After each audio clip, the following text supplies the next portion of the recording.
Gravando.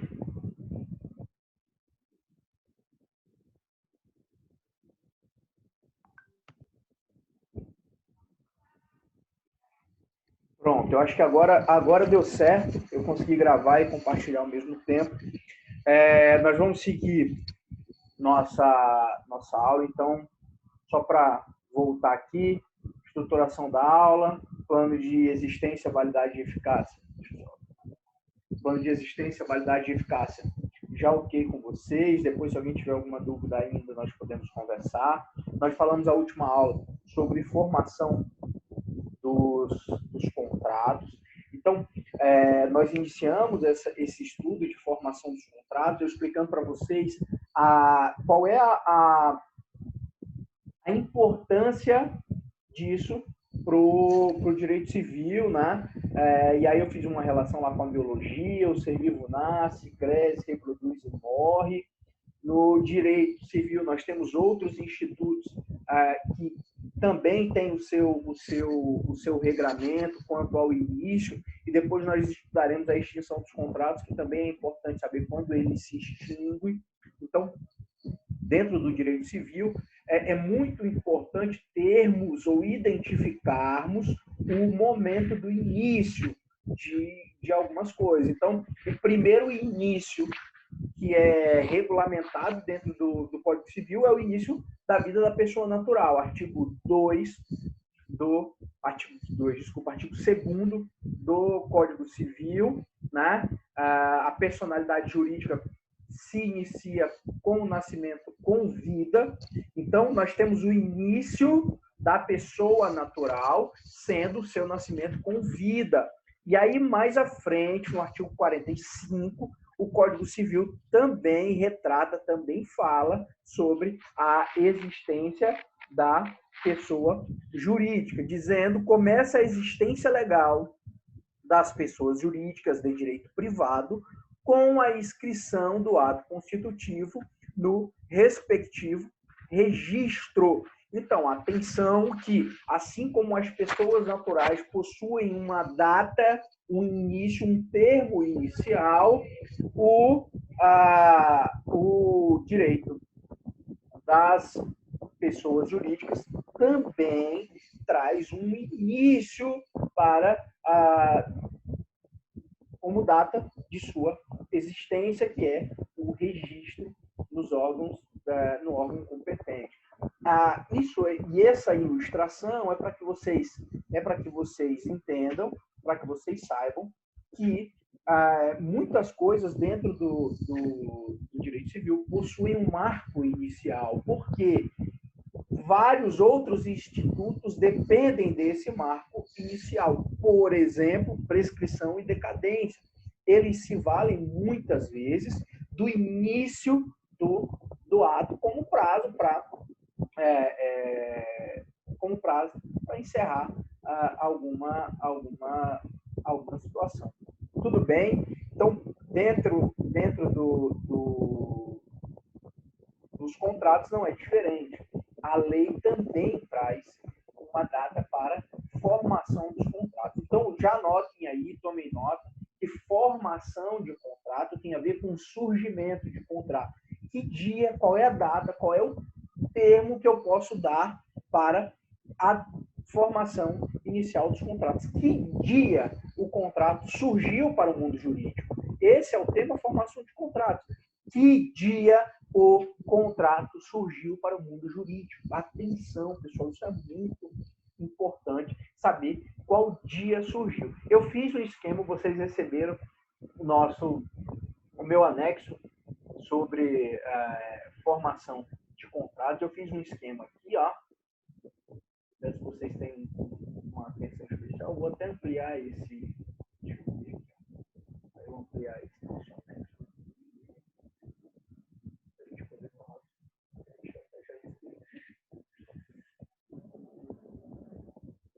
Vamos lá. Depois eu volto lá para o lugar que estava e eu vou voltar um pouquinho, mas eu só gostaria de já esclarecer com vocês esse esqueminha que eu fiz aqui. Deixa eu arrumar.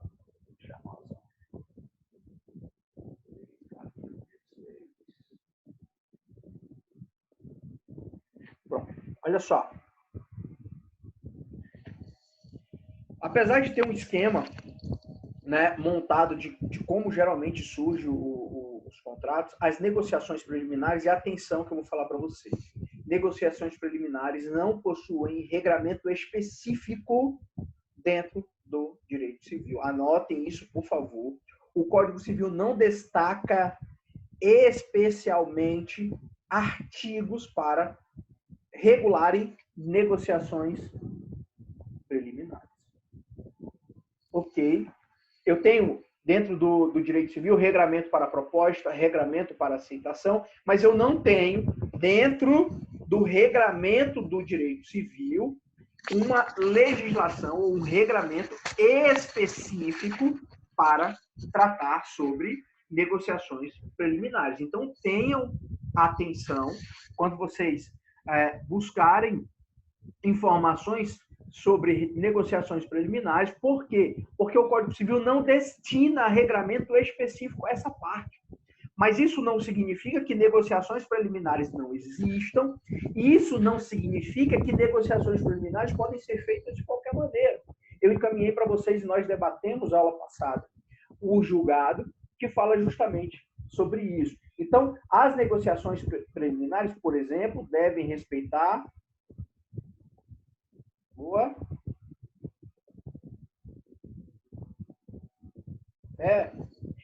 E o caso emblemático que nós discutimos na aula passada fala justamente sobre isso, sobre essa obrigatoriedade de respeitarmos, por exemplo, a boa-fé, quando nós falamos sobre negociações preliminares. Mas anotem, advirto vocês, que o Código Civil não possui regramento específico para isso. Tanto é que o primeiro artigo que fala sobre formação de contratos, ele não se refere a negociações preliminares.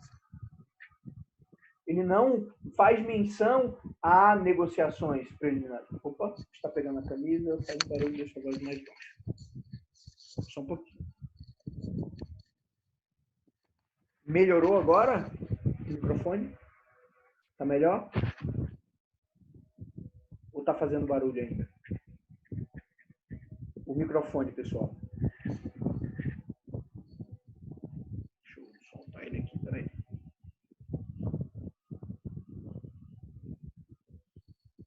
Estava preso.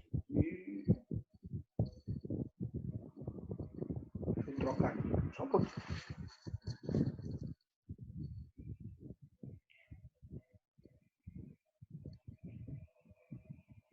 Bom, agora acho que melhorou, né?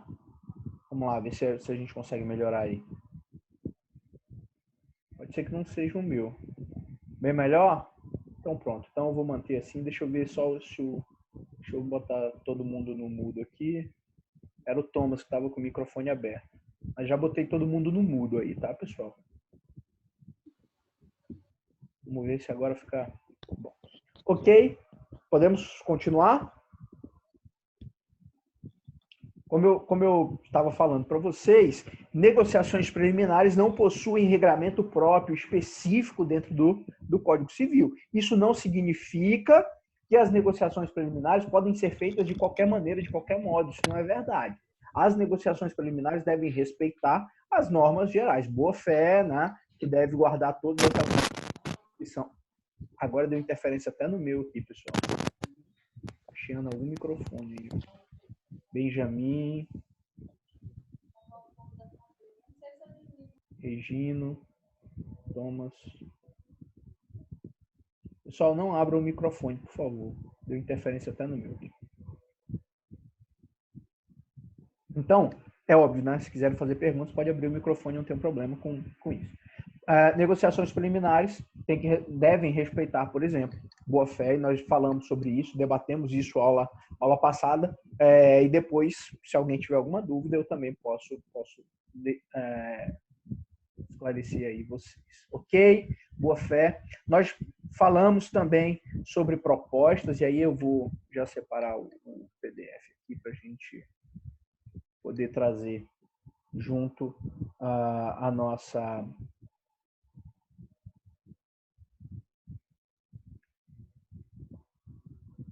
nosso estudo, artigo 427 do Código Civil, achando aqui, ó, formação dos contratos. Tentar.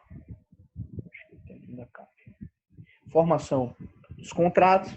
A proposta de contrato obriga o proponente. Então, como eu disse para vocês, nós não temos aqui regramento. Então, olha só, a seção 2, que fala em formação de contratos, ela já parte direto falando da proposta. E eu falei a respeito de proposta com vocês, aula passada, nós já debatemos sobre as propostas dentro do contrato. Ela deve ser séria, ela deve encerrar, ou seja, ter nela todos os elementos essenciais à concretização do negócio. Então, exemplo, vendo cubo mágico. Leonardo, isso é uma proposta?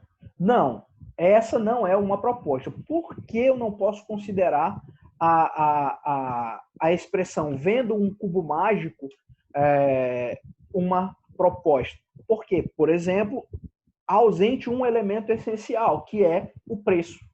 Para a compra e venda, o preço é um elemento essencial, ok? Então, cada tipo contratual, escrevam isso que eu não tinha falado na aula passada, cada tipo contratual, cada espécie contratual, ele possui, né, esse tipo contratual possui, a espécie contratual possui os seus elementos essenciais. Então, quando eu analisar uma proposta, eu não tenho como anteriormente afirmar que é uma proposta sem conhecer qual é o tipo contratual.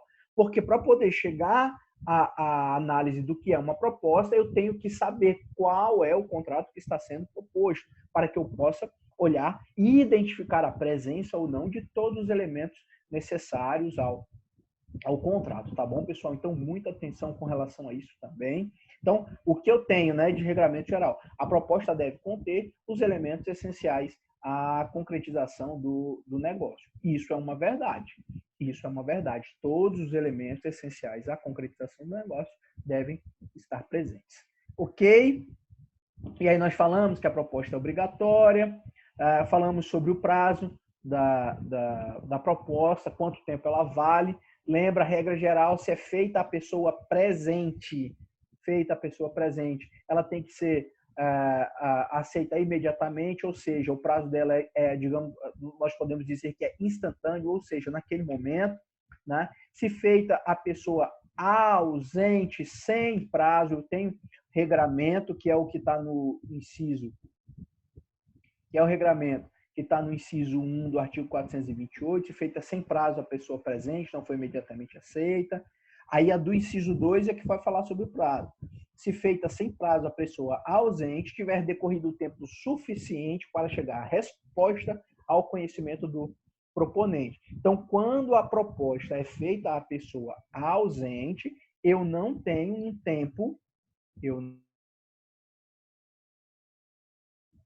não tenho um tempo específico, né? Ele diz tempo suficiente para a chegada da resposta. Ok, pessoal, tudo bem?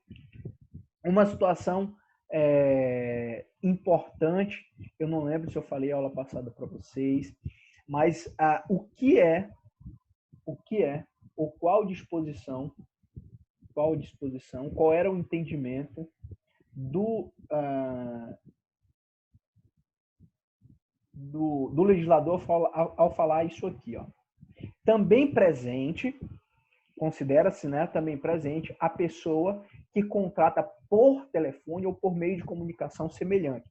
O que talvez eu não tenha falado, e se eu falei, eu vou reafirmar porque é muito importante. Pessoal, quando o projeto de lei do Código Civil atual foi proposto, nós não tínhamos essa velocidade de comunicação que nós temos hoje. Existia e-mail, mas WhatsApp no telefone, Zoom, esses meios de comunicação não eram tão difundidos como são hoje. Então, nós não temos como presumir ou não teríamos como projetar, àquela época, que nós possuiríamos meios de comunicação tão rápidos como nós temos hoje. Então, quando eu leio, considera-se também pessoa presente, ou que contrata por telefone ou por meio de comunicação semelhante, não é só ligação, não, porque telefone, naquela época, só ligação. É aquele que faz instantaneamente por WhatsApp, aquele que faz por meio de uma videochamada, como essa que nós estamos falando. Então, lembre, a lei tem que ser adequada e interpretada conforme o seu momento. Então, o inciso 1, ele estava falando sobre meios de comunicação que fazem, que levam a crer que a pessoa tem acesso à proposta imediatamente. Eu não tenho dúvidas quanto ao conhecimento imediato dessa proposta, ok? Feitas essa nota introdutória aí para vocês, nós falamos sobre oferta ao público, né? O que é importante falar sobre aceitação? Está lá no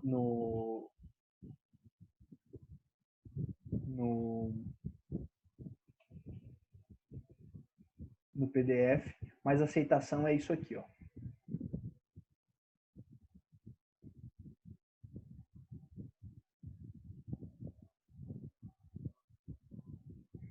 Sim, qualquer coisa diferente disso não é aceitação.